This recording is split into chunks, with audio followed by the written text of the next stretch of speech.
Bismillahirrahmanirrahim. Assalamualaikum warahmatullahi wabarakatuh. Assalamualaikum warahmatullahi wabarakatuh.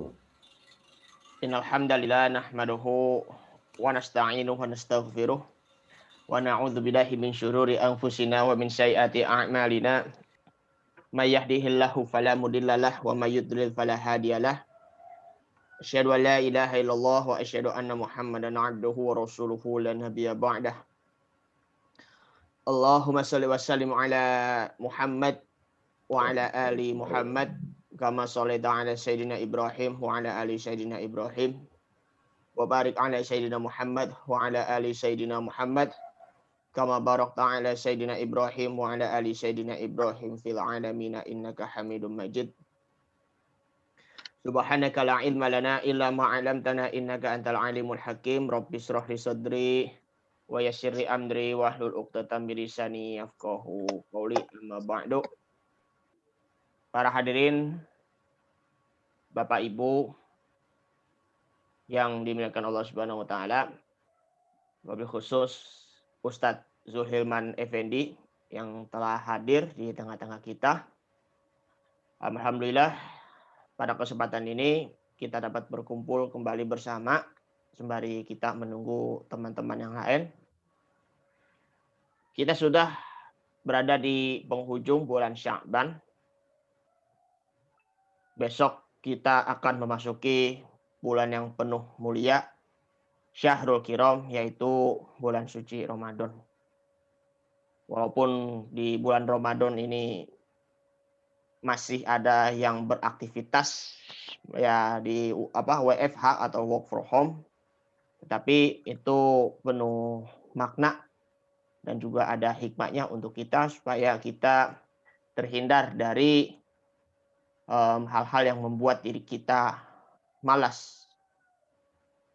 Dan dengan ada kajian inilah nanti besok di bulan Ramadan, ya hari Rabu besok, kita kan memang sudah memasuki tanggal 2. Kita akan tetap melanjutkan kajiannya supaya nanti kita bisa sembari menunggu waktu menjelang berbuka puasa. Ya wabil khusus nih ya ibu-ibu nih, ya ibu-ibu memang sudah berurusan dengan dapur karena ya sudah akan menyiapkan hidangan-hidangan di bulan suci Ramadan untuk berbuka puasa. Mudah-mudahan nanti ketika di waktu berbuka puasa Allah Subhanahu wa taala akan memberikan keberkahan untuk kita semuanya. Jadi kita akan selalu bahagia ketika berbuka dan juga kita berbahagia ketika kita berjumpa dengan Allah Subhanahu wa taala. Farhatun indal fitriti wa farhatun indal liqa'i rabbih. Dalam hadis Nabi Muhammad sallallahu alaihi wasallam seperti itu. Bapak Ibu yang dimuliakan oleh Allah Subhanahu wa taala. Oh ya, tadi ada yang salah ucap tadi ya. Yang saya hormati Bapak Haji Helmi Yusuf. Mohon maaf tadi saya lupa tadi yang sudah hadir, yang sudah tidak asing lagi. Baik, kita akan melanjutkan kembali kajian kita yaitu Mustalahul Hadis, Tadwinul Hadisi.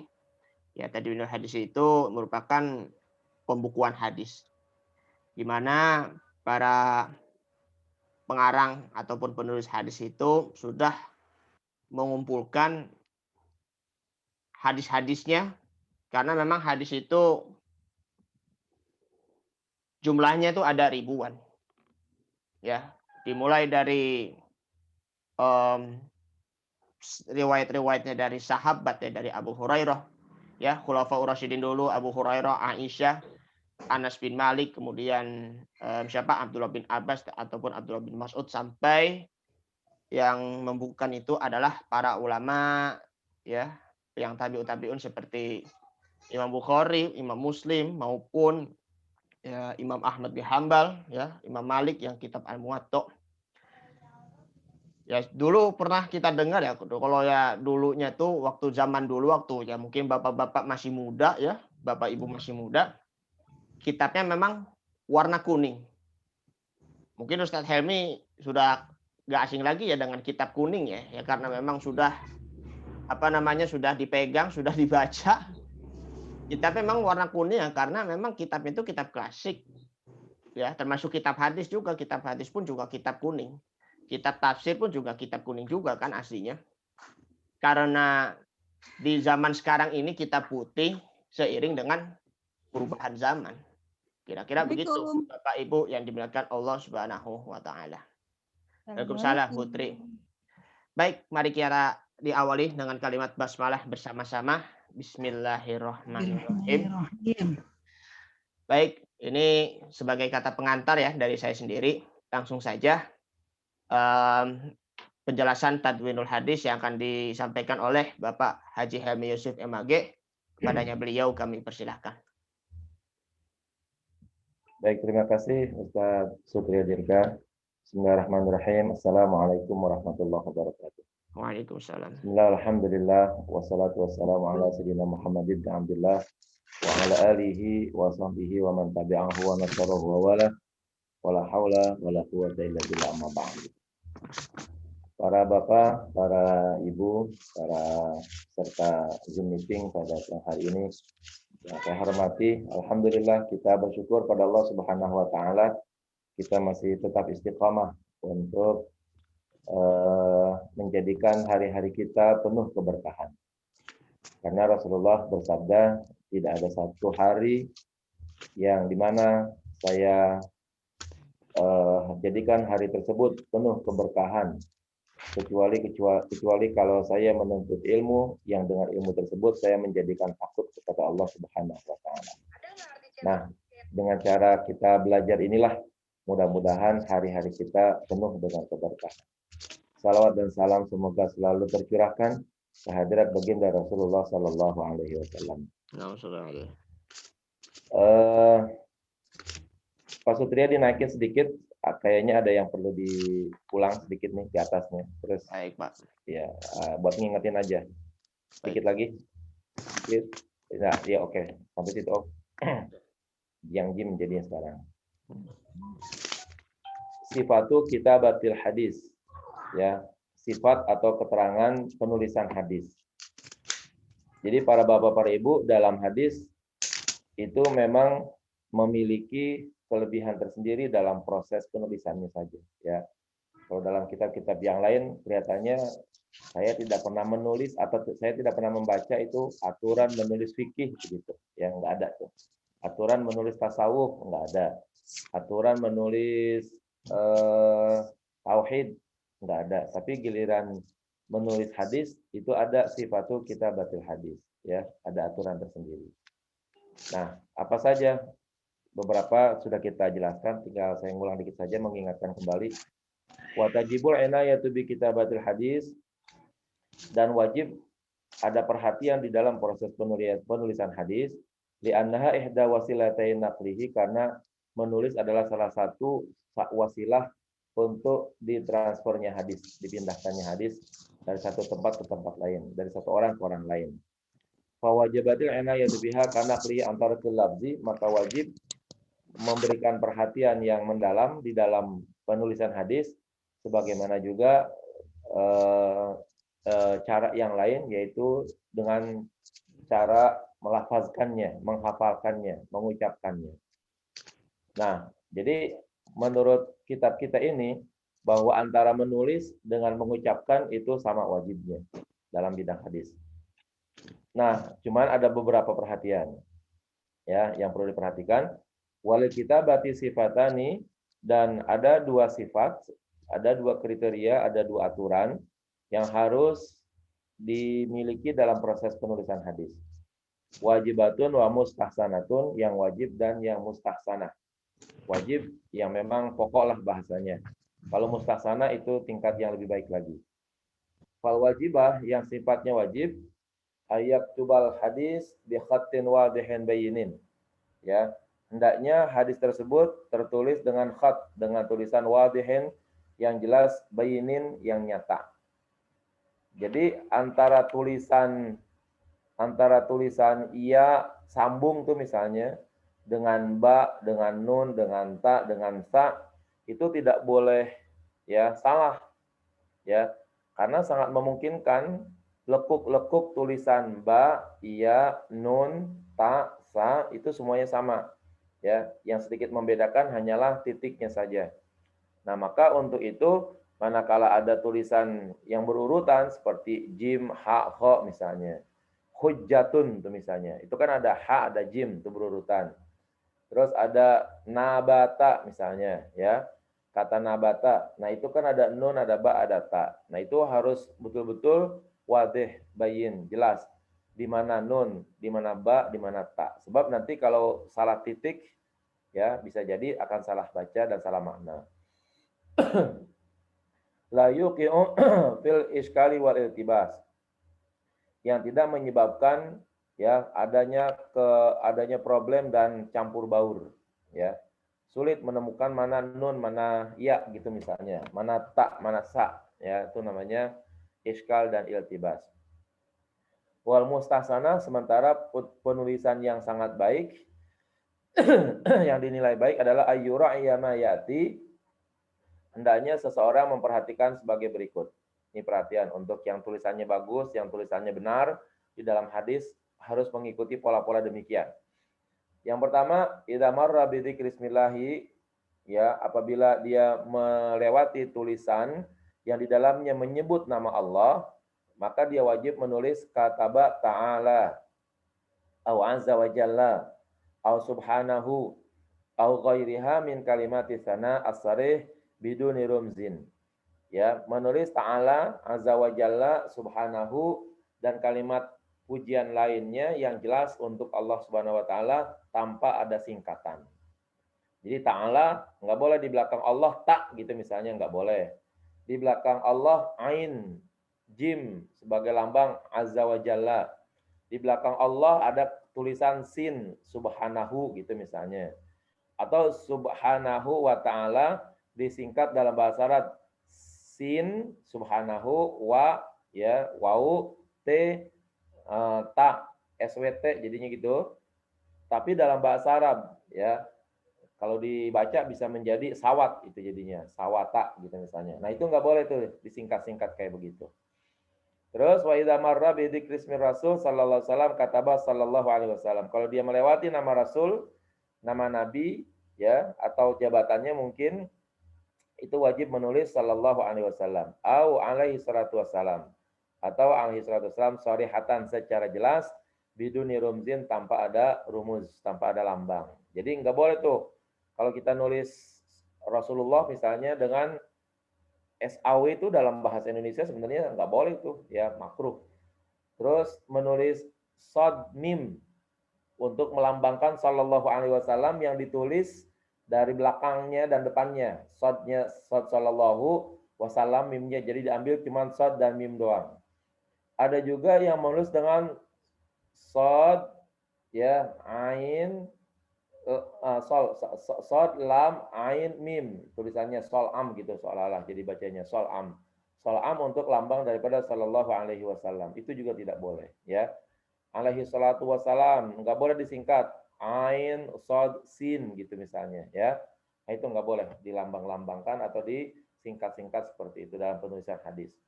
Wa idza marra bi dzikri sahabiyin kataba radhiyallahu anhu, dan apabila dia melewati tulisan seorang sahabat maka dia wajib menulis kata-kata radhiyallahu anhu. Wa idza marra bi dzikri tabi'in, kalau ia melewati tulisan tabi'in, seorang tabi'i, faman ba'dahu, dan orang setelahnya, mulai dari tabi'in dan seterusnya ke bawah gitu, sampai ulama-ulama berikutnya di era sekarang ini, mimman yastahiquna du'a, bagi orang yang pantas untuk mendapatkan doa, kataba rahimahullah, ya. Nah, kalau rahimahullah baik orangnya udah mati ataupun hidup boleh, ya.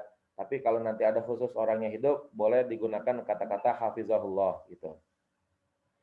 Yang kedua, bentuk yang kedua, ya. Ayyushira ila nasil hadis bima yatamayyazu bihi.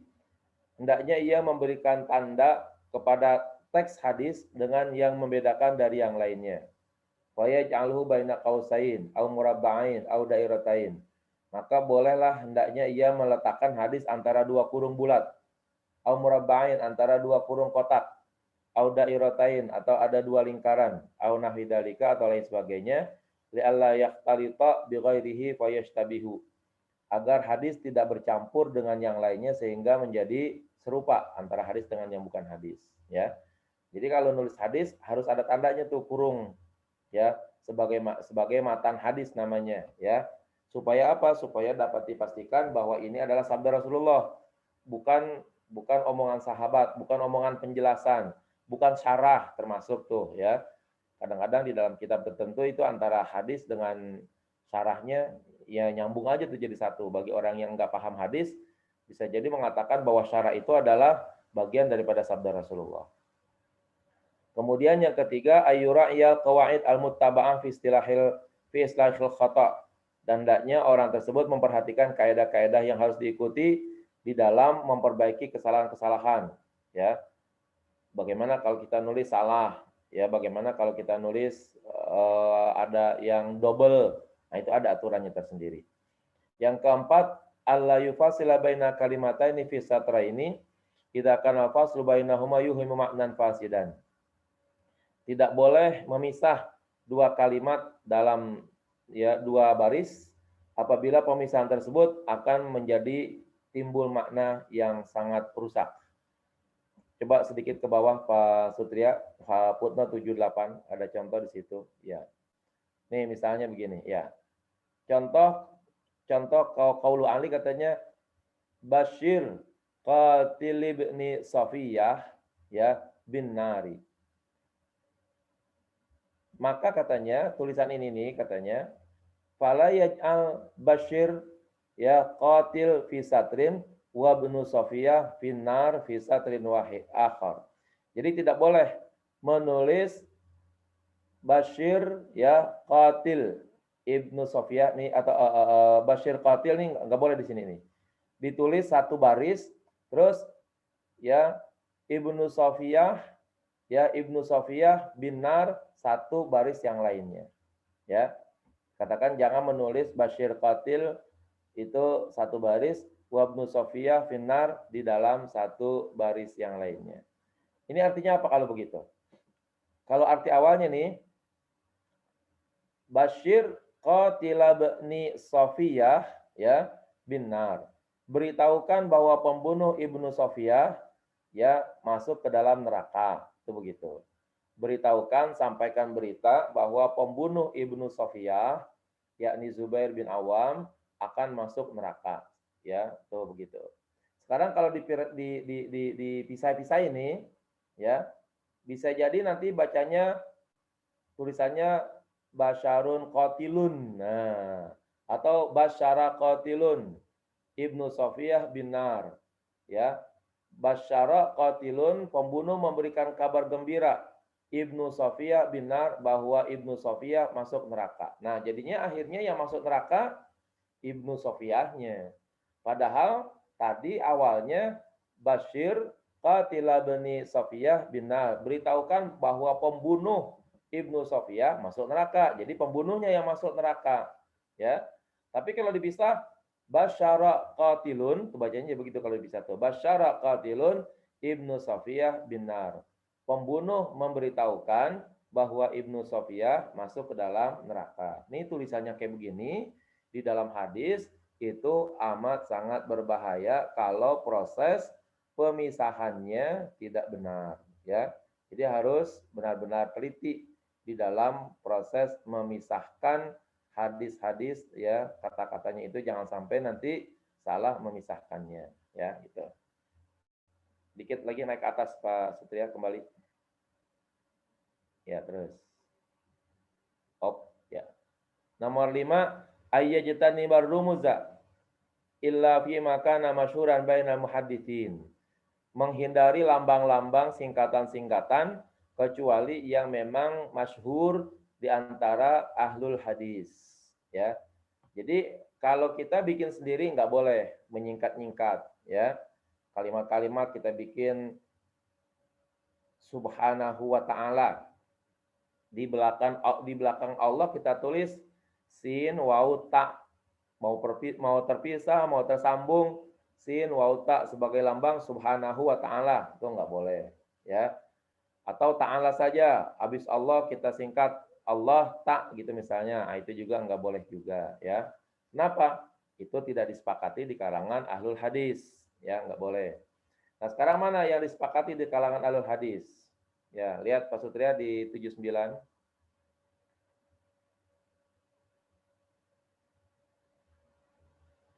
Ya 79.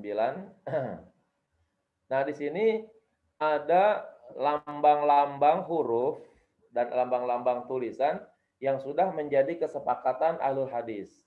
Saya nggak baca semua ya. Nah ini di sini ada sa, na tuh. Itu biasanya untuk lambang daripada haddatsana. Ya, na tuh dasana itu adalah lambang daripada haddatsana tuh. Ya, jadi sana atau na atau dasana itu untuk rumusan atau untuk lambang dari kata haddatsana. Ya, tuqra'u haddatsana. Terus kalau tulisannya ana au arna au abna, nah itu lambang daripada akhbarona ya. Fatuqra'u akhbarona tuh begitu. Jadi udah ada tuh lambang-lambangnya. Yang begini ini udah disepakati. Terus lambang qaf yurmazu biha an qala ya, dilambangkan dengan kata qaf dengan huruf qaf sebagai kata daripada qala ya, gitu. Kemudian ada ha di sini. Ha itu berarti pindah isnad, pindah sanad. Jadi kalau seorang perawi dia punya sanad lebih dari satu, dua-duanya sanad itu disebutkan gitu misalnya, maka ketika dia menyebutkan sanad yang kedua harus ada tanda ha. Ya, tanda ha itu berarti dia pindah sanad dari satu sanad yang dari sanad yang satu ke sanad yang lain. Karena mungkin dia punya guru, misalnya begini, saya mempunyai hadis, anggaplah innamal a'malu binniyat. Guru saya ada dua, ya. Guru yang pertama Ibrahim, guru yang kedua Hasan gitu misalnya, ya. Nah, ketika saya sebutkan an Ibrahim, an Hasan. Nah, itu nanti ada hak tuh, ada lambang haknya. Tahwil atau at-tahawul dari satu sanad ke sanad yang lain. Nah, itu disepakati oleh ulama ahlul hadis. Nah, yang tidak disepakati atau kita bikin sendiri, hendaknya jangan kita tulis-tulis untuk menulis hadis. Kan saya cuman saya buat pribadi. Iya, buat pribadi pun tidak boleh. Ya, buat pribadi pun tidak boleh. Kecuali ikuti dulu aturan utamanya, baru ditambahin. Contoh misalnya Anda ingin menerjemahkan innamal a'malu binniyat misalnya, innamal a'malu binniyat. Nah, mau bikin keterangan ya bahwa yang dimaksud dengan innamal a'malu itu adalah sihah ya. Nah, maka Anda mau menulis innama sihatul a'mal binniyat. Nah, maka tulisan innama harus ada di kurung, lalu di luar kurung ada sihatu. Nah, kemudian lanjutin lagi kurung lagi al-a'malu binniyat. Nah, itu begitu caranya ya. Innama di dalam kurung, sihatu di luar kurung, al-a'malu binniyat itu di dalam kurung lagi. Jadi tulisan sihatu itu di luar kurung. Yang di dalam kurung itu tulisan hadis ya. Itu untuk kepentingan pribadi pun begitu caranya, nggak boleh ya sembarangan. Nanti kalau ingat terus, kalau lupa, nah jadi salah akhirnya gitu ya. Maka para alim ulama sudah membuat aturan sedemikian rupa di dalam proses penulisan hadis karena memang sabda Rasulullah itu berbeda dengan ya ungkapan para ulama, ungkapan ya siapapun pokoknya itu harus dibedakan. Karena itu ketika dia menulis lambang-lambang dan lain sebagainya harus melihat ya yang disepakati oleh para alim ulama. Naik lagi Ustaz Sutria ke atas. Terus ya. Tadi nomor 4 ada pertanyaan dari Bu itu nomor 4 Pak Sutria. Ke atas sedikit lagi. Oh ya. Sudah.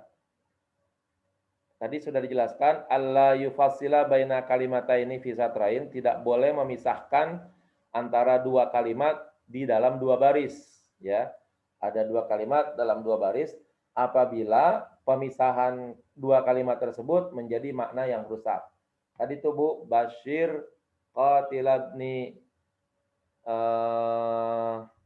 tadi itu ya finnari ya, beritahukan bahwa pembunuh Ibnu Pulana adalah di dalam neraka. Nah, itu kalau ditulis terpisah maka akhirnya basyara qatilun ya, tuh jadi basyara qatilun Ibnu Pulan finnar. Itu jadi salah akhirnya maknanya ya. Jadi yang masuk neraka bukan pembunuhnya, tapi yang dibunuhnya malah yang masuk neraka gitu ya. Oke, lanjut Pak Sutria kembali. Kalau Pak Sutria boleh jadiin saya host, mendingan nanti saya yang atur-atur sendiri jadinya, bisa nggak? Biar saya ini bisa ini. Jadi Bagaimana, Pak? Saya dijadiin host untuk bisa membuka ini PDF. Anda bisa nggak? PDF ya, sebentar. Enggak, yang ini aja maksudnya, yang ini. Yang, oh, bisa. Biar saya bisa nunjuk sendiri gitu maksudnya, nggak nyuruh-nyuruh Pak Sutria. Boleh. Coba. Bismillahirrahmanirrahim. Make host. You want change the host? Ya, tafadhol. Ustaz. Ya, coba.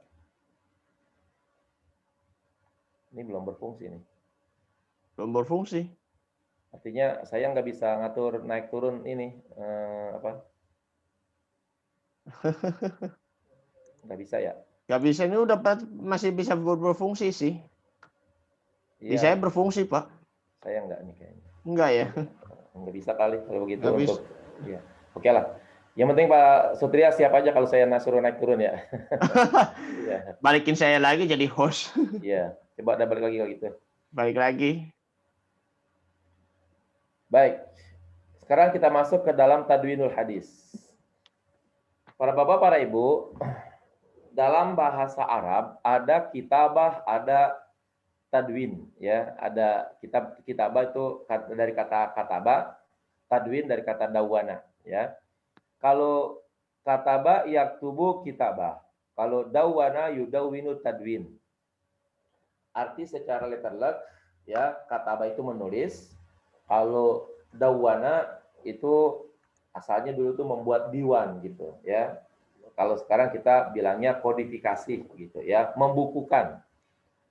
Nah, nanti para bapak, para ibu saya ingatkan, terutama kalau belajar hadis dengan pakar yang datang dari barat ya. Misalnya ada orang ahli hadis tapi belajarnya di Belanda. Mereka bisa jadi nanti belum tentu bisa membedakan mana kitabah, mana tadwin. Ya.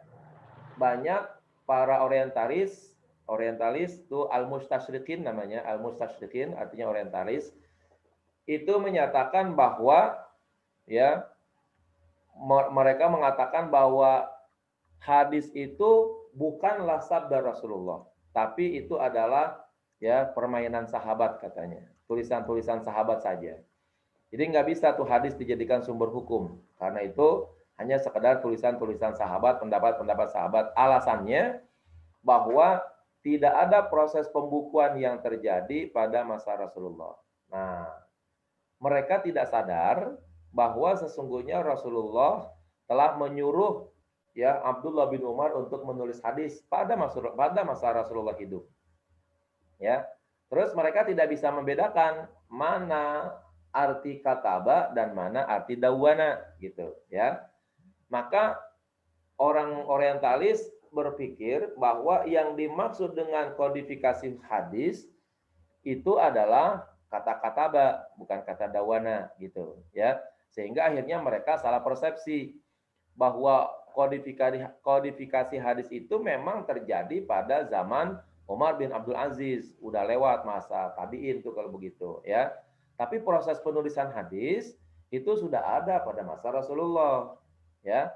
Nah, jadi akhirnya orang barat, terutama jebolan-jebolan barat dalam bidang hadis, mereka mengatakan penulisan hadis itu baru ada pada masa Umar bin Abdul Aziz.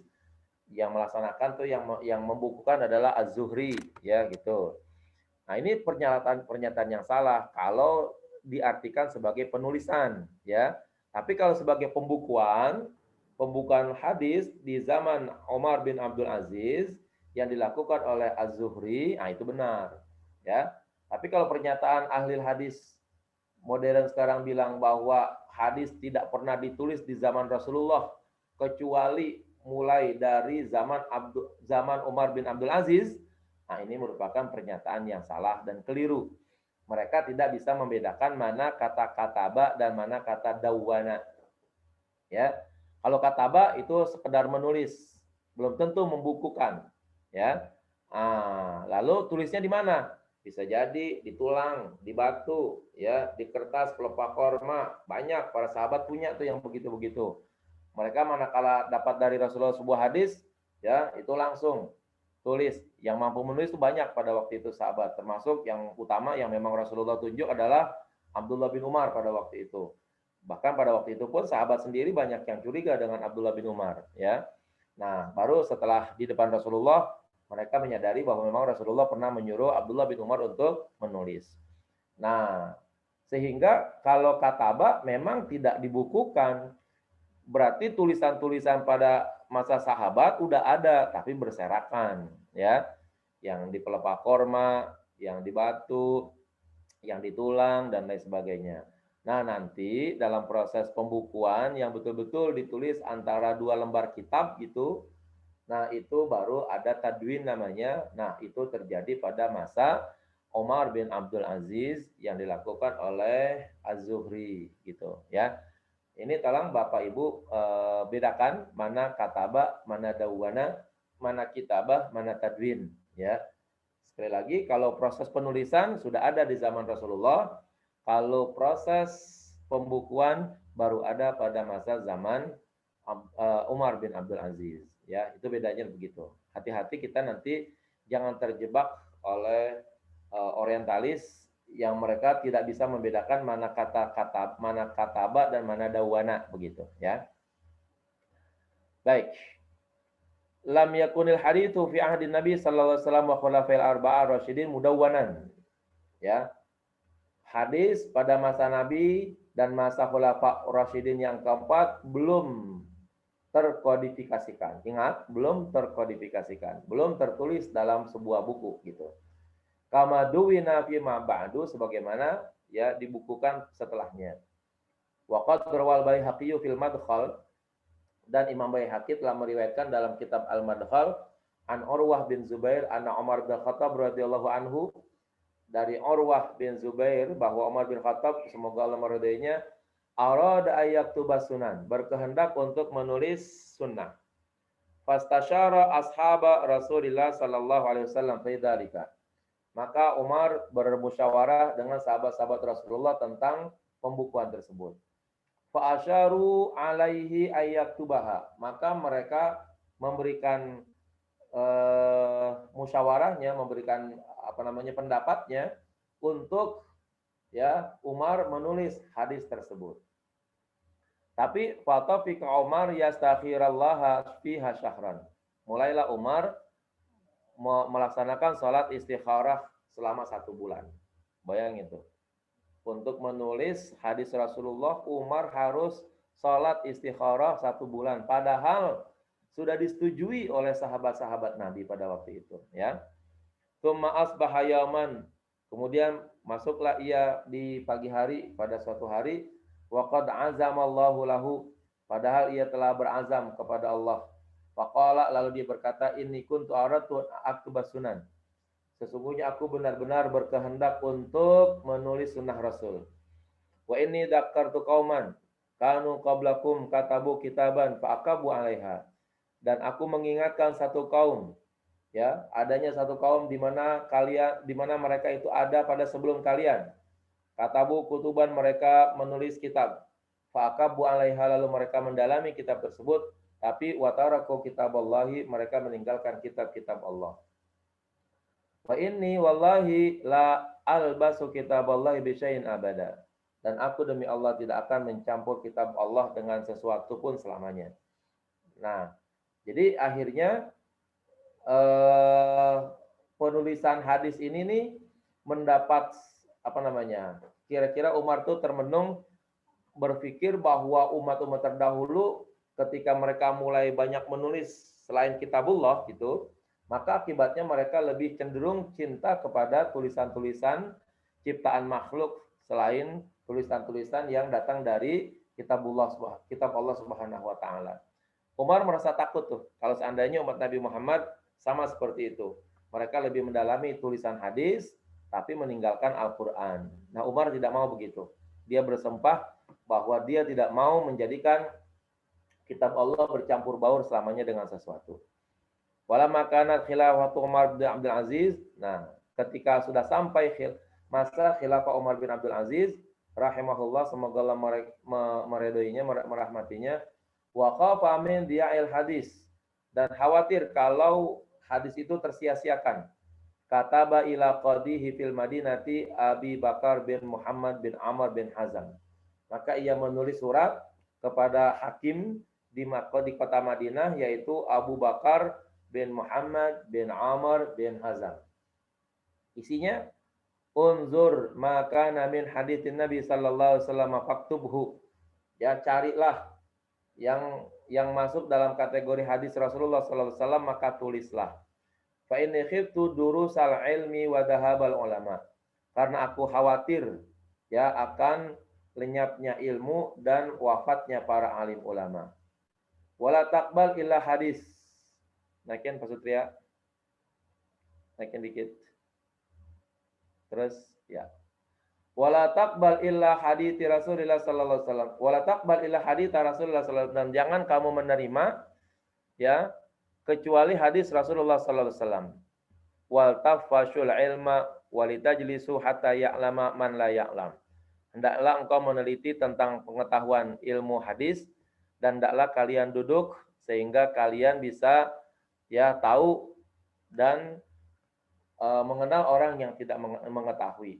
Pokoknya kita kira-kira nih perintah daripada Umar bin Abdul Aziz kepada Abu Bakar bin Muhammad bin Amr bin Hazam untuk menulis hadis, lalu kemudian jangan menulis lain dulu, ya selain hadis begitu.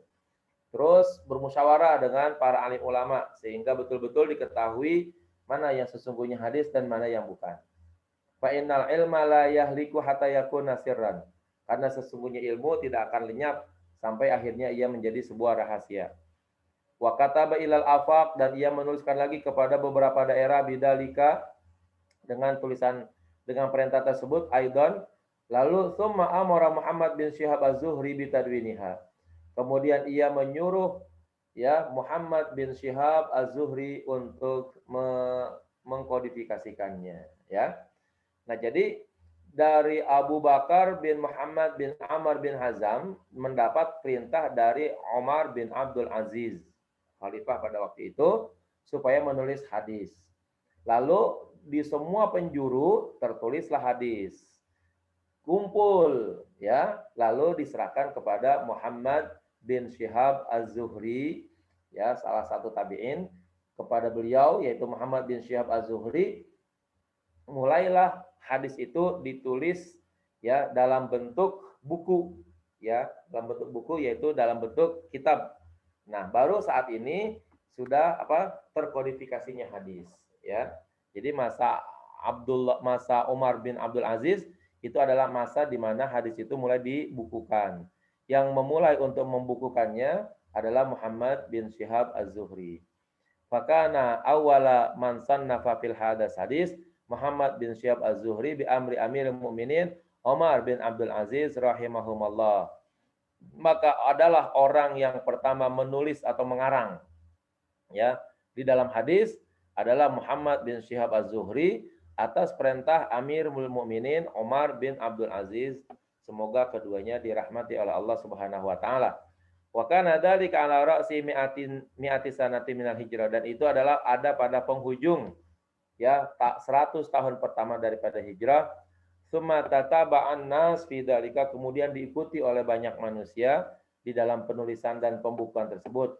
Wa tanawwa'at turuqahum fi tasnifil hadis, dan beragamlah metode-metode mereka di dalam proses pengarangan hadis. Nah, jadi ini merupakan info awal bahwa kita temukan data bahwa penulisan hadis itu secara resmi ya, karena yang memulai adalah raja, jadi resmi kalau begitu. Itu ditulis pada masa Umar bin Abdul Aziz, diperintahkan kepada Qadi Hakim Abu Bakar bin Muhammad bin Amr bin Hazam untuk mengumpulkan semua hadis, Lalu kemudian untuk menyatukannya sebagai sebuah buku dilakukan oleh Muhammad bin Syihab Az-Zuhri. Semuanya atas perintah Amirul Mukminin Umar bin Abdul Aziz. Umar bin Abdul Aziz. Kita ketahui pada masa Umar bin Abdul Aziz itu adalah masa jaya-jayanya Islam. Itu katanya pada waktu itu Umar bin Abdul Aziz berkuasa nggak lebih katanya dari 3 tahun. Tapi untuk mencari orang miskin, mencari orang fakir kagak ketemu di wilayah Islam. Nggak ada tuh. Pada waktu itu orang udah kebingungan mau sedekah kemana nih katanya. Mau sedekah kemana? Sedekah ke situ. Lalu yang dikasih tuh, Pak, mohon maaf saya bukan penerima sedekah katanya begitu. Kami punya segala macam yang kami butuhkan gitu. Dan itu atas jaminan negara tuh pada waktu itu. Jadi semua orang fakir, semua orang miskin udah nggak ada lagi Kenapa? Karena udah dijamin oleh Umar bin Abdul Aziz kehidupan mereka, kesejahteraan mereka. Sehingga orang-orang kaya pada waktu itu kalau ingin bersedekah itu termasuk kebingungan kemana bersedekahnya karena sudah ditopang semuanya kehidupan kesejahteraannya oleh negara pada waktu itu. Baik, naik lagi Pak Sutria. Langsung aja turuku tasnifil hadis, metode pengarangan hadis. Turuku tasnifil hadis ala nau'ain, ada 2 tasniful usul. Yang pertama adalah tasniful usul. Pengarangan atau penulisan dasar-dasar yang menjadi dasar-dasar hadis. Terus lagi ke bawah. Apa yang dimaksud dengan tasniful usul ini? Wahiyya allati yusnadu fihal hadis minal musannif ila ghayatil isnad. Yaitu yang disandarkan, hadis yang disandarkan di dalamnya dari pengarang kepada puncak sanadnya. Jadi dari awal sanad terus sampai akhir sanad, sampai puncak sanad yaitu sahabat lalu ketemu Rasulullah itu dituliskan. Didata tuh semuanya begitu. Nah, model-model yang kayak begini ada berapa? Di antaranya yang pertama at-tasnif 'alal ajza. Pengarangan hadis atas bagian-bagian tertentu, juz-juz tertentu, kitab-kitab tertentu atau ilmu-ilmu tertentu. Bagaimana caranya? Bi ayyaj'ala likulli babin min abwabil ilmi juz'an khassan mustaqillan dengan cara menjadikan setiap bab dari bab-bab ilmu juz'un khasun mustaqillun, satu juz yang tertentu dan tersendiri. Wa yaj'alu li babi shalat juz'un khasun, maka dijadikanlah bab salat satu juz khusus. Wa li babi zakah juz'un khas, dan bab zakat satu juz berbeda lagi. Wa hakadha, dan seterusnya bab salat satu juz, bab zakat satu juz, satu volume kalau kita bilang sekarang. Bab haji membahas haji semua itu satu juz dan seterusnya. Setiap bab urusan pokoknya setiap perkara itu ada juznya tersendiri begitu. Wa yuzkaru anna hadhihi tariqat az-Zuhri wa man fi zamanihi, dan ini dijelaskan bahwa metode penulisan usul hadis yang seperti ini itu adalah metode yang dimiliki, yang dikembangkan oleh Muhammad bin Syihab Az-Zuhri dan orang yang sezaman dengan beliau. Jadi dibagi-bagi, disekat-sekat, dibikin juz-juz tersendiri, masing-masing hadis pada babnya masing-masing. Bab salat saja tuh hadisnya isinya tentang salat semua. Bab zakat, hadis tentang zakat semua. Itu ada dalam satu juz tersendiri begitu Enggak campur-campur jadinya. Yang kedua at-tasnif 'alal abwab, pengarangan atau penulisan dalam bentuk berbab. Biha itu yuj'alu fil juz'il wahid aktsara min bab. Di mana dijadikan setiap satu juz terdiri dari beberapa bab. Wa tarattaba 'alal maudu'at, dan berurut atas tema-tema. Katartibi abwabal fiqhi, seperti tertibnya bab-bab fikih, au ghairihi, atau yang lainnya. Bab fikih itu kalau kita baca dari bab taharah, terus bab salat, bab zakat dan seterusnya Nah, itu namanya tasnif 'alal abwab. Nah, yang demikian ditempuh oleh siapa? Mitlu tariqatil Bukhari wa Muslim wa ashabi sunan. Contoh yang demikian itu adalah metode Imam Bukhari di dalam Sahih Bukhari, ya, di dalam Muslim, di dalam Sahih Muslim, wa ashabas sunan, dan imam-imam pemilik sunan, Sunan Abu Daud, Sunan An-Nasai, Sunan At-Tirmizi, ya, dan lain sebagainya. Itu pola penulisannya adalah pola penulisan tasniful abwab, gitu, ya. Di dalam satu juz terdapat banyak bab-bab, ya, gitu. Kalau yang tadi, ya, satu juz satu bab udah. Bab sholat berarti satu juz. Bab zakat satu juz. Nggak ada campur dengan yang lain. Yang ketiga, at-tasnif alal masanid, ya, pengarangan berdasarkan musnadnya, berdasarkan sanadnya, ya. Bihaitu yujma'u ahadisu kulli sahabiyin ala hiddatin, di mana dihimpun hadis-hadis setiap sahabi, setiap seorang sahabat atas satu kelompok. Fayudkaru fi musnadi Abi Bakrin jami Umar rawahu an Abi Bakar. Maka disebutkanlah pada musnadnya Abu Bakar semua hadis hasil periwayatan dari Abu Bakar. Wa fi musnad Umar jami Umar rawahu an Umar. Ya, dan di dalam musnad Umar semua hadis yang diriwayatkan oleh Umar. Wahakada, demikian seterusnya. Mitlu tariqi al-imam, naikin lagi Pak Sutria. Ya, mitlu tariqati al-imam Ahmad fi musnadihi, seperti yang terjadi pada metode Imam Ahmad di dalam kitab musnadnya. Jadi para bapak, para ibu, untuk yang berdasarkan sanad, ya, maka ditulis judulnya itu nanti sanad Abu Bakar, gitu, ya. Nah, semua hadis yang berakhir sanadnya kepada Abu Bakar, kepada Rasulullah, kan berarti kan dekat tuh berarti. Nah, itu ditulislah berdasarkan sanadnya. Nah, siapa tuh yang dapat? Ya kan, dari bulan, dari Abu Bakar, dari Rasulullah. Terus hadis ini dari fulan, dari Abu Bakar, dari Rasulullah, begitu. Nanti bab baru lagi, bab musnad Umar, ya. Nah, bab musnadnya Umar, bab sanadnya Umar. Nah, sanadnya Umar itu banyak, ya. Siapa saja ulama-ulamanya yang punya hadis. Hadis ini, hadis A dari fulan, dari Umar, dari Rasulullah. Hadis B dari fulan, dari Umar, dari Rasulullah. Pokoknya yang sumber utamanya adalah Umar, maka disebut dengan musnad Umar. Dan seterusnya, ya. Semua sahabat yang punya menjadi sanad utama kepada Rasulullah itu dianggap menjadi sumber sanad, dan itu menjadi judul pada kitab-kitab yang berjudul musnad. Nah, contohnya adalah musnad Imam Ahmad. Jadi musnad Imam Ahmad itu teorinya, metodenya adalah berdasarkan sanadnya. Yang kedua, yang B, kalau tadi tasniful usul, yang sekarang tasniful furu'. Tasniful furu'. Kalau dilihat dari segi arti, tasniful furu' itu adalah pengarangan cabang, gitu, ya.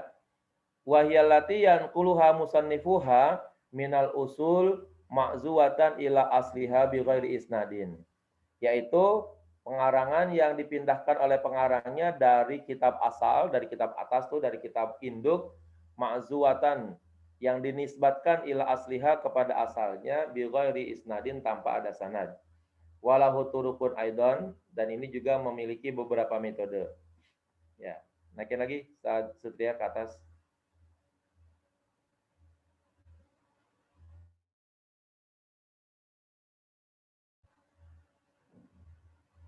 Sutria, ya, naikin ke atas sedikit.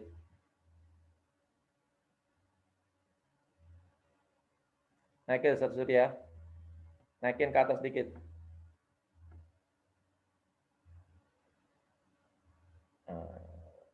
Ngantuk. Sudah Pak ini. Tasnifu alal abwabi mislu bulughul maram tuh. Dikit lagi biar ke ini. Ke B di atas dikit biar habis semuanya. Tuh. Oke. Yang pertama bentuknya adalah tasnif alal abwab, ya. Pengarangan berdasarkan bab-bab, ya. Mitlu bulughil maram. Nah, seperti kitab Bulughul Maram, ya. Nah, Bulughul Maram Itu adalah kitab yang bentuknya dinamakan dengan Tasniful Abwab.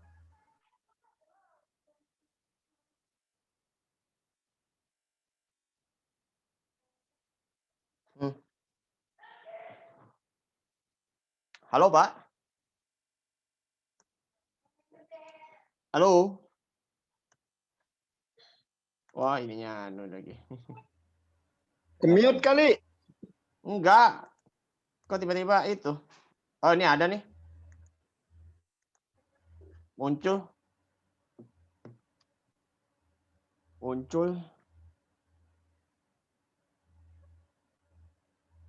Sudah, bisa ya? Sudah, clear.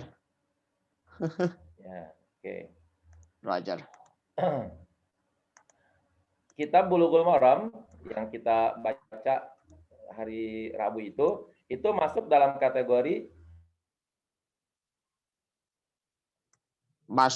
kategori Tasniful alal abwab. Ya, betul sekali. Halo, Pak.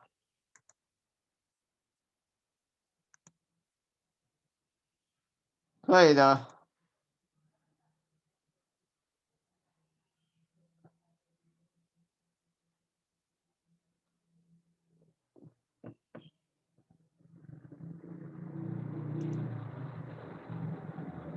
Oh, ya, oke, siap.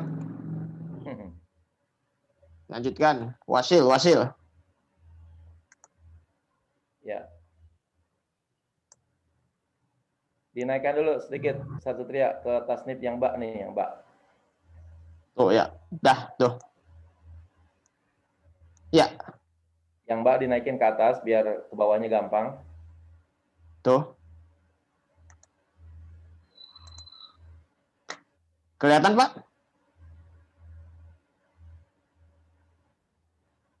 Halo? Belum.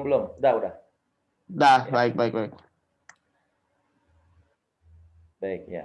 Oke. Ini gangguan internet nih kali ini biasanya nih. Iya, pasti. Kita Bulughul Maram, ya.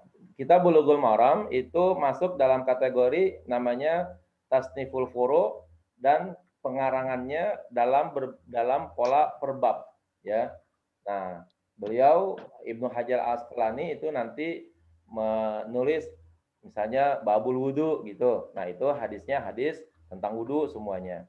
Demikian juga tentang hadis Umdatul Ahkam di Abdul Ghani Al-Muqaddasi, ya. Begitu juga nulisnya sama. Hadisnya hadis tentang hadis ahkam, tapi polanya pola perbab gitu. Terus yang kedua, tasnif murattaban alal huruf.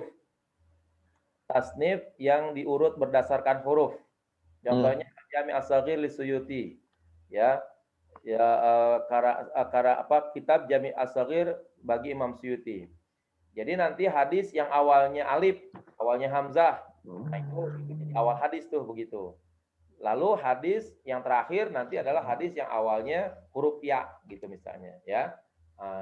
Jadi tidak berdasarkan urutan bab, tidak berdasarkan tapi berdasarkan urutan huruf. Bagi bagi orang yang pemerhati hadis ini penting karena membuka hadis berdasarkan keynote-nya itu sangat penting sekali untuk gampang mencari hadis. Jadi kalau kita mencari innamal a'malu binniyat, jangan dicari di bab niat, tapi dicari di bab hamzah gitu. Ya, Al-Jami' As-Saghir li Suyuti. Ila ghairi dzalika minat turuqil katsirah dan lain sebagainya dengan pola-pola yang banyak minan nau'aini daripada dua macam ini. Hasbama yarahu alul hadis sesuai dengan yang dipandang oleh alul hadis aqrabu ila tahsilihi wa tahqiqihi yang lebih dekat untuk diperoleh dan diedit ya. Wa amal ummahatu sit adapun kitab induk yang 6 yutlaqu hadal wasfi disebut berdasarkan keterangan ini halal usul Italia berdasarkan urutan berikut. Nah, ini kitab induk hadis. Sahih Al-Bukhari ada pada urutan pertama. 2 Sahih Muslim, 3 Sunan An-Nasai, 4 Sunan Abi Daud, 5 Sunan At-Tirmidzi, 6 Sunan Ibnu Majah. Ya. Itu ada 6. Nanti ada lagi misalnya Al-Muwatta nih ya, belum masuk di sini. Al-Muwatta ada beberapa, mestinya sih kalau yang sekarang itu ada 9 ya, namanya adalah Kutubut Tis'ah namanya. Jadi ada berapa lagi tuh ya, lupa saya tuh. Yang pasti ada mestinya Al-Muwatta satu lagi ya. Ya, Nah, Muwatta betul. ya, Sunan Ad-Darimi ya. oh ya, Sunan Ad-Darimi. Nah, itu juga menjadikan kitab-kitab hadis sebagai kitab induk untuk ya dijadikan sebagai apa namanya sumber hadis yang utama. Ya, Sahih Bukhari, Sahih Muslim itu sedunia diakui ya, katanya kalau seandainya Al-Qur'an itu ada nomor 2-nya, maka ya Sahih Bukhari dan Sahih Muslim itu akan menjadi Quran nomor 2 katanya begitu ya. Saking sahihnya apa yang ditulis oleh Imam Bukhari dan Imam Muslim. Nanti kita akan bahas bagaimana proses penulisan yang dilakukan oleh Imam Bukhari dan juga Imam Muslim serta imam-imam yang lainnya. Sudah pukul 2, Setia. Baik, terima kasih atas penjelasannya Bapak Haji Helmi Yusuf MAG. Memang semua proses dalam pembukuan tulisan itu memang dalam jangka waktu lama. Karena memang sudah ratusan tahun dari zamannya Nabi Shallallahu Alaihi Wasallam sampai zaman Umar bin Abdul Aziz. Umar bin Abdul Aziz itu dinasti Abbasiyah ya. Dinasti Abbasiyah itu sudah sekitar antara 300 tahun sampai 400 tahun lebih jarak antara kenabian dengan di masa kenabian dengan di masa ya di dinasti Abbasiyah ataupun tabiut tabiin. Karena mungkin yang dia khawatirkan juga takutnya ada hal-hal yang begitu nakis ataupun kekurangan, ada yang juga mubham, ada yang ataupun yang tidak jelas, ya kira-kira seperti itu. Maka ya dibutuhkan juga lah untuk kepada para ulama ahlul hadis khususnya. Karena kan memang tadi yang dikatakan kalau misalnya hadisnya itu tidak dibukukan, maka dikhawatirkan hilanglah ilmu dan juga wafatnya para ulama. Kira-kira begitu Bapak Ibu yang dimuliakan Allah Subhanahu wa taala. Di Indonesia ya seperti contohnya almarhum Bapak Kiai Haji El Mustafa Yakub ya, beliau mendapatkan sanadnya sampai ke Imam Bukhari. Dan bagaimana bisa mengkodifikasikan, membukukan hadis-hadis tersebut, maka beliau adalah seorang pengarang hadis, ya, pengarang kitab hadis, pengarang buku hadis yang sudah terpopuler di kalangan masyarakat kaum muslimin tentunya. Ya mudah-mudahan ya ini kan merupakan bulan April ya, sudah 5 tahun wafatnya beliau mendapatkan rahmat dan ampunan di sisi Allah Subhanahu wa taala. Bagi kaum muslimin kita bisa berjuang perjuangannya beliau supaya kita bisa menjaga keotentikan hadis Nabi Muhammad sallallahu alaihi wasallam. Ini saja dulu. Baik, kita akan membuka sesi pertanyaan. Silakan Bapak Ibu untuk bertanya. Dibuka dulu mic-nya ya. Silakan Pak, Bu. Bu Fauzia. Pak Pak Zuhirman. Halo. Ustazah Kanti, Pak Eko. Putri. Udah pada bisa kali Mas Satria. Kalau enggak ditutup aja deh, enggak apa-apa. Tutup aja dulu kali ya daripada karena memang ini tidak berisi pelajaran ini sih, karena ya ini kan hanya sebagai berbagai bentuk tulisan dan tadwin. Jadi tidak membahas masalah hukumnya gitu. Jadi kalau tidak ada permasalahan saya kira itu hal yang wajar saja. Ditambah kita kan memang bukan ahli dalam hal itu gitu ya. Betul. Tapi memang kita perlu tahu bahwa begitulah hadis dihormati di kalangan ulama ahlul hadis ya. Berbeda penulisannya dengan penulisan-penulisan yang lainnya di kalangan ahlu ilmi yang lainnya begitu. Itu aja yang kita perlu ambil sikap. Terima kasih kalau gitu. Ya, Baik. Ustadz baru mau nanya, Ustadz. Oh, Putri gitu. dari tadi diem aja, diem Ya, baik. Lagi nyimak dulu. Masya Ustadz, itu Allah. kan penulisannya di apa namanya? Di tulang. Itu emang bisa, Ustadz? Ya, dulu memang wasilah atau sarana buat tulis menulis salah satunya adalah tulang. Ya. Tulang kan dulu kan disembelih ya. Jadi tulang itu suci gitu. Tulang-tulang onta kan gede itu. Ya, tulang onta yang di kaki, yang di paha itu bisa dulu. Mereka bisa menulis dengan tulang seperti itu dulu. Ya kalau sekarang mah orang mau ngapain nulis tulang? Ya kan udah ada WA, udah ada HP ya kan. Dan nggak perlu lagi. Kalau dulu memang alat tulis yang berlaku ya yang kayak begitu, ya ada dulu. Ya banyak tulisan-tulisan kita temukan di tulang-tulang, ya di batu, ya di pohon-pohon yang tua, yang kuat begitu, itu banyak tulisan-tulisannya seperti itu. Ya. Pelepah kurma termasuk. Kalau di Indonesia itu yang banyak pelepah lontar, ya. Nanti kalau kita ya punya kesempatan kali ya, enak kali kita jalan-jalan itu ke Perpustakaan Nasional di lantai 5. Di sana ada buku-buku tulisan tangan yang bahkan masih banyak ditulis dengan tulisan tangan dan ditulis di lembar-lembar bambu, terus di daun lontar, yang banyak daun lontar kalau di Indonesia ya. Kalau di kawasan Timur Tengah banyaknya di daun kurma begitu. Karena daun tersebut memang memiliki kekuatan yang sangat luar biasa daya tahannya begitu. Begitu Bu Tri. Untuk kita Ustaz. Gimana Bu? Ya, maksudnya misalnya menemukan hadis gitu. Memang perlu diteliti juga kan, cukup sebagai pengertian kita karena orang awam gitu kan. Ya bagi kita sih sebenarnya kalau sudah menemukan hadis langsung saja kita ambil pelajarannya apa begitu. Intinya aja gitu kan. Intinya iya. Ditelusuri gitu. Dalam hal kita menelusuri kan kita bukan ahlinya, tapi memang penting ya. Jangan sampai nanti kita disalahkan orang kali misalnya begitu. Sebenarnya mengamalkan hadis mulai dari hadis dhaif, hadis hasan, apalagi hadis sahih itu semuanya benar, nggak ada yang salah ya. Kalau mengamalkan hadis sahih dan hadis hasan, emang dia layak menjadi sumber hukum. Terus kalau mengamalkan hadis dhaif, dia menjadi fadhailul a'mal namanya. Ya, penunjang amal. Jadi istilahnya kalau kita beli gado-gado nih, mohon maaf ibu-ibu ya, beli gado-gado. Itu kerupuk sama emping apa pentingnya sih tuh di gado-gado? Ya. Nambah enak. Lengkap Ustadz. Iya, pelengkapnya doang kan gitu kan ya.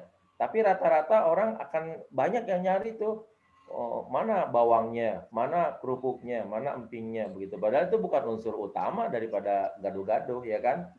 Nah, tapi orang masih mencari gitu. Kalau ada tukang gado-gado yang kagak ada empingnya, nggak ada kerupuknya, bisa jadi dikatain, itu mah tukang gado-gadonya nggak ada kerupuknya. Padahal kerupuk bukan unsur penting gado-gado itu ya kan. Tapi jadi masalah begitu. Nah kalau begitu kita boleh mengamalkan hadis, tapi hadis sahihnya ada. Nah hadis dhaif itu menjadi penunjang gitu ya. Puasa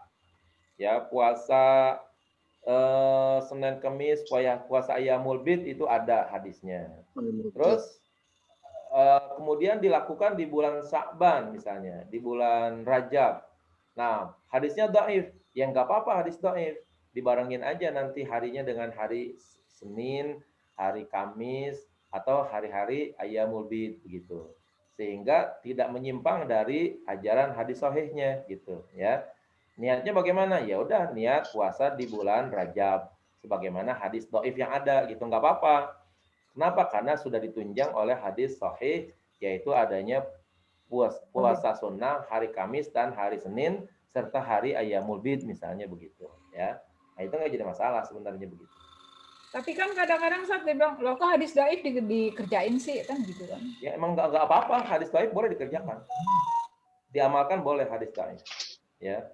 Yang jadi masalah kan bukan hadisnya itu kemudian disalahkan sampai rasul-rasulnya, bukan.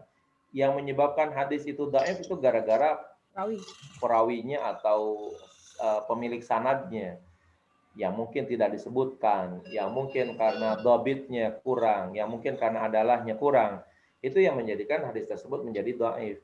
Adapun ketersampaiannya kepada Rasulullah, selagi sanadnya itu ada, berarti sampai kepada Rasulullah.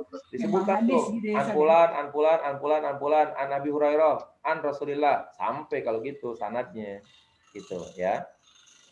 Yang nggak boleh itu kan yang tidak ada sanadnya, gitu. Ya. Makasih, Ustaz. Baik. Ustaz, ada Baik. lagi Ustaz. Silakan Baik, Pak Pak Zul. Zuhilman, Pak. Silakan Pak.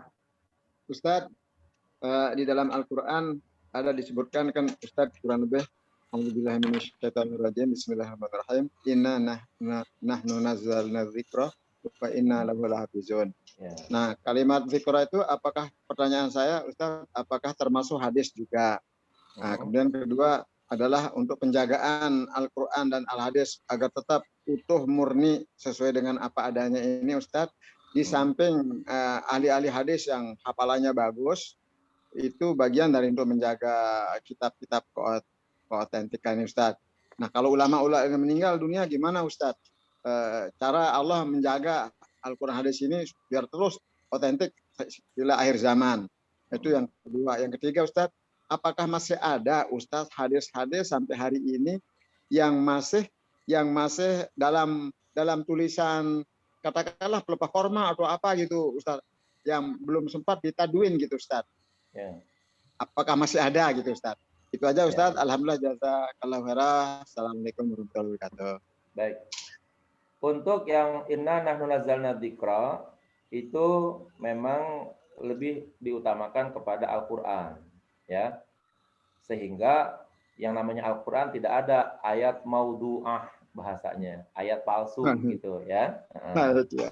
Maka kalau hadis Allah nggak menjamin, karena sampai sekarang ada ya hadis palsu ya kan.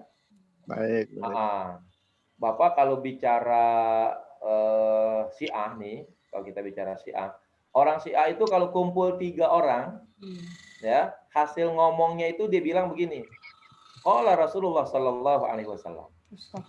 Tuh ngobrol bertiga, ya, ngobrol bertiga. Hasil obrolannya apa tuh? Udah, mereka akan mengatakan qala Rasulullah Shallallahu Alaihi Wasallam. Tuh begitu. Orang Syiah itu seperti itu. Maka berani, ya berani kalau orang Syiah. Orang Syiah itu sangat luar biasa sekali dalam hal-hal yang istilahnya al-ghulu dalam agamanya itu, ya. Jadi kalau hadis Rasulullah, memang Rasulullah tidak mendapatkan jaminan bahwa hadisnya itu dipelihara oleh Allah, ya. Maka muncullah hadis-hadis palsu gitu ya. Kemudian apakah masih ada hadis yang belum terkodifikasi? Kalau sekarang kayaknya udah nggak ada, Pak. Tapi ya udah terkodifikasi semua, udah tertulis semua, dan sudah dirapikan semua oleh para alim ulama. Tapi memang istilahnya kenangan-kenangan kali gitu, yang dulu pernah ditulis oleh para ulama-ulama pada masa lampau, itu sebagian kecil di beberapa tempat, terutama di museum-museum besar di Mesir, di Turki, dan beberapa negara Islam itu masih ada. Termasuk di Indonesia juga ada tulisan agama gitu yang ditulis dengan bahan dari daun lontar gitu. Ada. Saya pernah meneliti dan menemukannya, ditulis, ada yang ditulis di bambu, ada yang tulis di daun lontar, ya itu ada yang seperti itu. Kemungkinan besar nanti itu bisa dibukukan lagi tuh begitu ya. Terus yang terakhir apa tadi Pak ya? Yang ulama tadi, ulama tadi. Cara Allah menjaga Al-Quran kalau ulama meninggal dunia gimana Ustaz? Menjaga hadis. Oh, hadis. Ya, karena hadis tidak ada dijamin, jadinya sudah kejawab Ustaz berarti. Iya. Memang lama-kelamaan, jangankan hadis, Al-Quran pun suatu saat nanti kan akan diangkat juga gitu. Tetapi selagi dunia ini masih berputar gitu, masih ada, kemungkinan besarnya hadis dan Al-Quran itu tetap ada. Ya. Hadis dan Al-Quran tetap ada, gitu. Karena bagaimanapun orang yang belajar hadis dan belajar Al-Quran selalu ada gitu. Memang itu Allah udah jadikan seperti itu. Tapi untuk Al-Quran memang Allah jamin tidak akan ada ayat palsu, tidak akan ada surat palsu ya. Tapi kalau hadis ya itu sangat memungkinkan ada kepalsuannya ya. Nah, kenapa begitu? Ya inilah bagian daripada uji coba umat Islam salah satunya ya.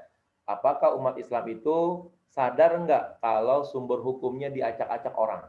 Itu begitu. Nah, dengan cara ada orang yang memancing-mancing untuk memasukkan hadis, maka sudah seharusnya akan ada upaya yang sangat luar biasa untuk menuliskan hadis dalam bentuk yang lebih bagus. Misalnya penulisannya dalam bentuk digital gitu para Bapak sekalian ya.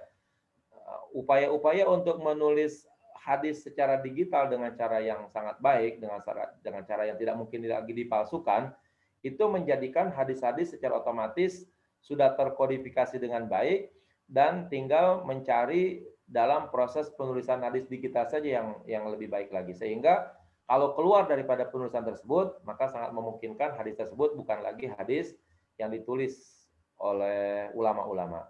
Nah, sekarang di kawasan Timur Tengah, terutama di Arab Saudi, penulisan-penulisan seperti itu sedang digencar-gencarkan, ya, terutama dalam proses untuk menjaga hadis tersebut ya seotentik mungkin begitu, ya. Walaupun tetap kalau hadis itu selalu aja ada pemalsuannya, ya, selalu aja ada pemalsuannya. Ya, yang kita sering dengar lagi sekarang ini mungkin besok-besok kali orang yang berceramah, ya, man fariha bidukhuli Ramadan haramallahu jasadahu ala niron gitu ya kan. Besok kalau bapak-bapak, teman-teman, ibu-ibu bertemu dengan penceramah yang kayak gitu tuh deketin aja pelan-pelan, Pak, itu hadis jangan dibaca lagi ya. Itu hadis palsu gitu. Bilangin aja sebab dia menyampaikan sesuatu yang salah kan, ya kan? Nanti itu masuk dalam kategori man kadzdzaba alayya muta'ammidan falyatabawa maq'adahu minan nar. Itu ke situ jadinya. Jadi kita kalau ketemu yang kayak gitu tuh kita selamatin maksudnya. Jangan lagi disampaikan. Kalau dia bilang begini, kan ada kitabnya, ya. Misalnya kitabnya Kitab Durratun Nasihin. Itu ada tuh di sana, Kitab Durratun Nasihin. Nah, Kitab Durratun Nasihin bilang kepada mereka, Pak, Kitab Durratun Nasihin bukan kitab hadis, ya. Kitab itu kitab dakwah, ya. Dalam hal orang berdakwah, ya bagaimana saja biar orang tertarik. Mungkin diantaranya dengan cara membuat hadis yang palsu, begitu, ya. Ya kayak inilah, kayak apa namanya, orang mau ceramah, kan itu kadang-kadang dibuat cerita-cerita humor-humor yang kadang-kadang tidak ada faktanya, ya, tapi dibikin supaya apa? Supaya ceritanya itu apa menarik begitu. Ya. Bapak pernah nggak coba nanti dicari di YouTube, ada cerita Kiai Das'ad Latif tuh yang menceritakan tentang suami istri yang istrinya bawel banget begitu ya kan. Akhirnya terakhir istrinya dibawa ke toko emas. Habis dibawa ke toko emas, dibawa ke pinggir sumur. Habis dibawa ke pinggir sumur dijorogin tuh. Ya, dijorogin. Habis dijorogin ternyata itu jin-jin yang ada di sumur keluar semua katanya begitu ya kan. Lalu jin itu bertemu dengan sang suami. Sang suami nanya, "Kenapa lo keluar?" katanya. Kata si jin, "Saya selama 400 tahun tinggal di sumur ini nggak pernah dengar ada perempuan yang bawel seperti istri kamu," katanya begitu ya kan. Nah, itu ceritanya ada begitu tuh. Itu fakta apa cerita bohongan tuh begitu? Ya Allah. Ya. Bohong, ya kan cuma cerita doang buat membuat suasana. Iya, betul, buat suasana lucu-lucu aja gitu ya kan. Mana ada sih ya kan jin naik ke atas lubangnya gitu ya kan, terus merasa pusing dengan ocehan si perempuan tersebut begitu ya kan, nggak mungkin lah begitu. Tapi itu kan dibikin-bikin ceritanya kayak gitu ya. Ya. Oke, itu Pak Zul. Baik Ustaz, syukran Ustaz. Ya. Afwan. Syukron ala ihtimamikum ya wa ikhwan wa akhwat. Sampai sini dulu kali ya Pak ya. Ini baik, karena ya. memang sudah mau jam 2:30 nih. Kita kan juga mau siap-siap mau taraweh. Silakan Pak Haji ditutup dulu. Baik, terima kasih para bapak, para ibu yang masih tetap semangat untuk mengkaji ilmu hadis. Mudah-mudahan titik ilmu ini akan sangat bermanfaat bagi kita. Amin. Bisa menjadi cahaya bagi kehidupan kita. Amin. Menjelang Ramadan kepada semuanya mohon dibukakan pintu maaf yang seluas-luasnya, dan tentunya saya dengan senang hati membuka pintu maaf bagi para bapak dan para ibu manakala di sana sini terdapat banyak kesalahan. Kita tutup dengan kafaratul majlis. Subhanakallahumma wa bihamdika asyhadu an la ilaha illa anta astaghfiruka wa atubu ilaik. Sallallahu alaihi wasallam Muhammad wa ala sayyidina Muhammad alhamdulillahirabbil alamin. Assalamualaikum warahmatullahi wabarakatuh. Waalaikumsalam warahmatullahi wabarakatuh. Kita foto dulu ya. Dibuka dulu kameranya. Silakan. Walaupun 9 orang, 8 orang tapi bermanfaat ya. Bu Fauzia, Putri, Bu Febri, Bu Naila Karimah, Bu Kanti Ayusya. Sudah seperti biasa, Dirga. Wah, jangan gitu juga kali. Bu Kanti. 1, 2, 3. Sekali lagi. Bu Fauzia buka kamera. 1, 2, 3. Ya. Oke, terima kasih semuanya. Terima kasih, Dirga. Syukuran Ustaz Dirga. Afwan. Saya pamit ya. Terima kasih. Assalamualaikum. Waalaikumsalam. Saya juga minta maaf kalau ada salah juga ya selama ini. Ya karena kan ini kan memang sudah mau bulan Ramadan. Mudah-mudahan ya kita tetap bersilaturahim dan tetap menjaga ukhuwah Islamiyah. Amin. Saya selaku MC, kita akan lanjutkan kembali di hari Rabu, hari pertama kajian di bulan Ramadan. Insyaallah. Ya. Mudah-mudahan teman-teman kita pada hadir banyak ya, soalnya nih kalau cuma hanya 10 orang ataupun 11 orang hadir, sayang. Iya. Karena kan untuk menghindari dari kemalasan ya seperti itu, ngadain kajian. Udah itu aja sih. Siap, Ustadz. Oke. Ya, kita akhiri. Wassalamualaikum warahmatullahi wabarakatuh. Waalaikumsalam. Salam. Terima kasih.